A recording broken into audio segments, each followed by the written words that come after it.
إن الذي فرض عليك القرآن لرادك إلى معاد. أعوذ بالله من الشيطان الرجيم.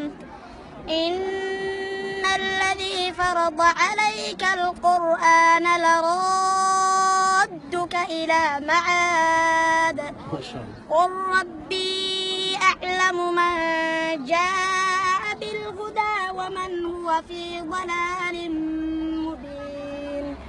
وما كنت ترجو أن يلقى إليك الكتاب إلا رحمة من ربك فلا تكونن ظهيرا للكافرين ولا يصدنك عن آيات الله بعد إذ أنزلت إليك وادع إلى ربك ولا تكونن من المشركين.